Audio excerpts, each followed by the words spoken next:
கர்த்தருடைய பரிசுத்த நாமம் ஸ்தோத்திரம். கர்த்தருடைய என்னை சாட்சியாக வைத்ததுக்காக இந்த தேவனை ஸ்தோத்திரியை மறுபடியும் சந்திக்க கர்த்தர் கொடுத்த பெரிதான கிருபைக்காக நன்றி துதிக்கிறேன். விசேஷமாக இந்த நாளிலே ஆண்டவர் கொடுத்த வாக்குறது என்னென்னா, உபாகம் 28ஆம் அதிகாரம் 1வது வசனம் சொல்கிறாருன்னா,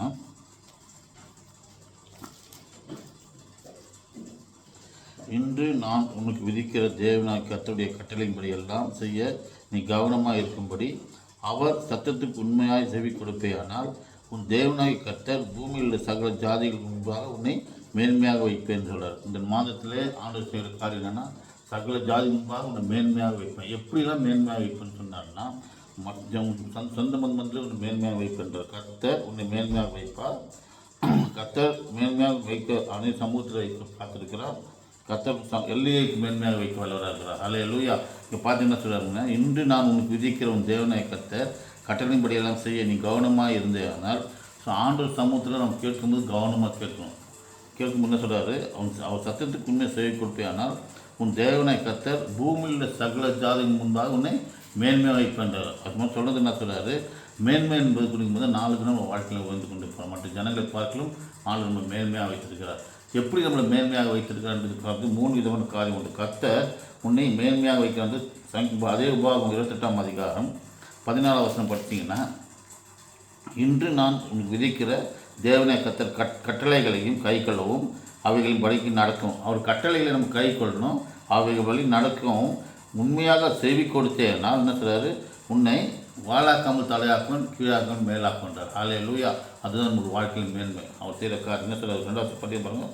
இன்று நான் உனக்கு விதிக்கிற தேவனாய் கர்த்தரின் கட்டளைகளை கை கொள்ளும். அவர் கட்டளை கை கொள்ளணுன்றாரு, அப்புறம் செவி கொடுக்கணுன்றாரு, அதுபோல் நடக்கணுன்றார். 3 செய்யும்போது தான் செய்கிற காரியம் கர்த்தர் உன்னை வாழாக்காமல் தலையாக்குவார், கீழாக்காமல் மேலாக்குவார். ஸோ அப்படிப்பட்ட மேன்மையான காரியங்களை ஆண்டவர் செய்ய வளர்கிறார். முதல் 2வது காரியம் என்ன சொல்கிறாருன்னா, 2வது கர்த்தர் வேதத்தில் யாரெல்லாம் மேன்மை வைத்தனோ கர்த்தர் யோசுவாவை கொண்டு ஒரு மேன்மையாக வைத்திருக்கிறார். முன்னே மற்ற ஜனங்கள் முன்பாக மேன்மையாக வைக்கின்றார். ஒன்று அங்கே சொன்னது பார்த்தீங்கன்னா, கர்த்தர் உன்னை மேன்மையாக வைக்கிறாரு. இங்கே எப்படி மேன்மையாக கர்த்தர் மற்றவர்களை பார்க்கலும் உன்னை மேன்மையாக வைக்கிறார். அதை பார்த்தீங்கன்னா யோசுவா 3ஆம் அதிகாரம்